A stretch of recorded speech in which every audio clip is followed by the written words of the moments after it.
Well, I've just come back from the Entrepreneurs Forum Awards. I was nominated for the One to Watch, and Natasha Boulding from Low Carbon Materials won.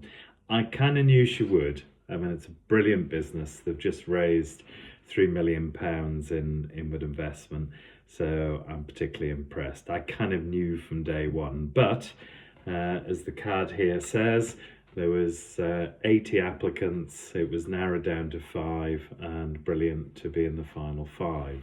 So I'm just home. It's 1:45 in the morning.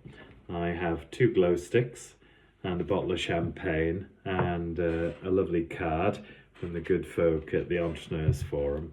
And I was asked to write a 2-minute acceptance speech, just in case I did win. They obviously didn't want to let the cat out the bag in terms of who had won.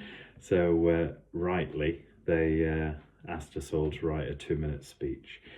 And I enjoyed writing the speech.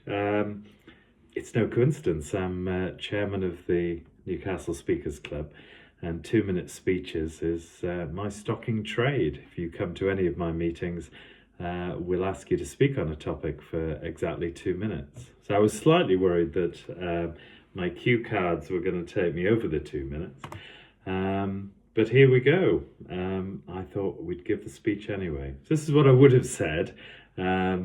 Absolutely, I wasn't the winner, and rightly so. But this is what I would have said, and I think it's poignant anyway.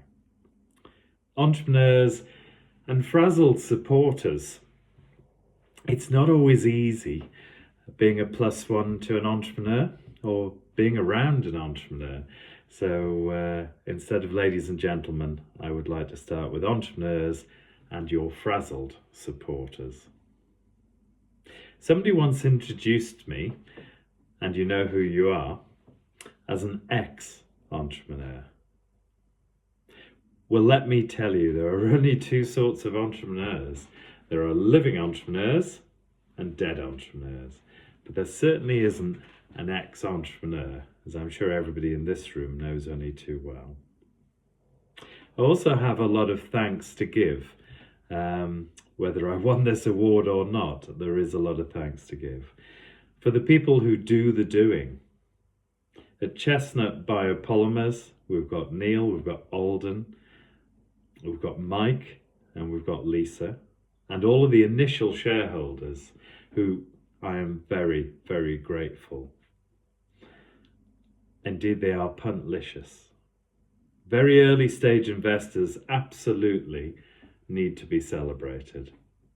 Financially, they run towards danger, and to join the, you could argue, entrepreneurs who are sometimes myopic to risk, certainly compared to the general population. So my theme for this non-acceptance speech is about sugar and about entrepreneurship. And you may well think those 2 things are not connected in any way, but let me tell you how, for me, they are. I've studied both. I'm in and out of type 2 diabetes. During COVID, I walked 10,000 steps every day. During 2020, 4.2 million steps. Very proud, and got rid of diabetes completely. Obviously a product of me not handling sugar properly. Entrepreneurship, I did a master's in it, but also it's kind of how I am. If you like, there is a golden syrup thread throughout my life that does join these 2 things of entrepreneurship and sugar together. Chestnut uses sugar instead of oil, so hence I had my sugar cube tonight. It also kind of crossed my mind that sugar could, if not kill me, certainly reduce my life, or it could make me a millionaire. So sugar still has a very, probably increasingly, a significant impact on my life. I do think as entrepreneurs, we should look forward and not back. I think we tend to do that a great deal. If you like to use the car analogy, we're looking at the windscreen and occasionally we will check the rear view mirror. I do think this award ceremony is a real opportunity for us to look back a little bit and see where we've come from. I think entrepreneurs, we're all very driven. We all just like to crack on, next thing, next thing, next thing. And in fact, don't often celebrate, often with those frazzle people that I talked about at the very beginning. Now, my first business, this is where entrepreneurship and sugar very much comes together. My first business, when I was at school with my colleague David Brackenridge, we set up the Tuck Shop in the 5th form and then the 6th form common room. We generated a lot of money, rent if you like, to our school bursar, Major Ives, who was so impressed that there was a group of children, young people, who were actually making income for the school, that he took us to the Rotary Club and introduced us as a couple of budding entrepreneurs. Probably the first time I'd ever heard the word entrepreneurship. I wasn't very good at French. So that is the first link between sugar and entrepreneurship. I've been a farmer most of my adult life, so 25 years a farmer, and it also strikes me that farming is, if you look at its very essence, is all about harvesting sunshine and turning it into sugar. And in fact, if I ever write a biography, or even an autobiography, then it would be really good to call it the farmer to farmer journey, because one of the things that we wish to do at Chestnut is to produce a biodegradable, non-toxic, degradable plastic that is made from plants and therefore doesn't leave microplastics. So the pharmaceutical world, hence the other farmer, is an area that we're particularly interested in. At the end of the day, everything was sunlight once, then it became plants, then it became oil. But we definitely want to not use oil and to use something that's in the here and now and is taking up carbon that has been produced this year, taken up next year, and so the cycle goes. So sustainability, definitely a theme in my life. 30 years since I did my first carbon footprint. My legacy, started to plant my 60 acres of trees in 1989, and that really is my legacy, apart from obviously my 4 very wonderful children. So I have a lot of gratitude to the Entrepreneurs Forum.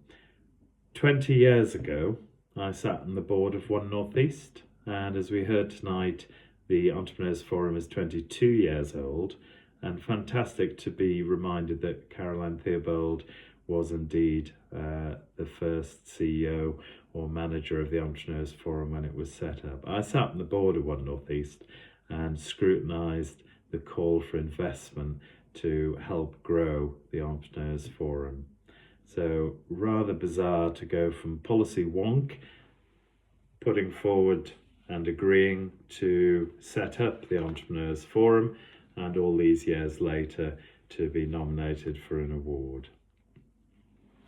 So lastly, and given this speech has gone way over 2 minutes, so it's a good job I didn't try and deliver it on stage, although I would have said to Joe, cut me off at 2 minutes, I'll do the rest on the internet afterwards. So here we are. So lastly, and that often does trigger a ripple of applause in the audience because they can see light at the end of the tunnel.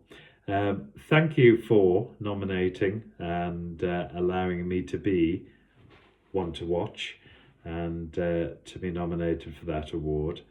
And also for avoiding calling me an environmental veteran or even nominating me for the Lifetime Achievement Award. Although to be fair, having listened to Graham Robb's fantastic review of Nigel Mills tonight, I've got a lot more. I think I need a couple of lifetimes, and I'm nearly 60 now, in order to squeeze in what the award winner in that category has managed to achieve. So some fantastic winners tonight. So here is to sweet success.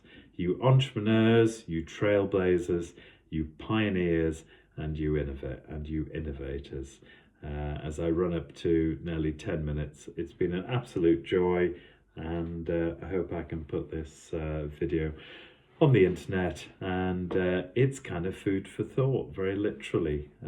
Sugar's a very wonderful thing, and too much of it can be very bad for us, so it would be fantastic to utilize surplus sugar and turn it into plastic, so that we're producing a plastic that doesn't last forever and ever and ever, and can biodegrade. So chestnut, look out for it. We are one to watch, and it's been an absolute joy this evening. So thank you very much. It's been a long day, but thank you again. Bye for now.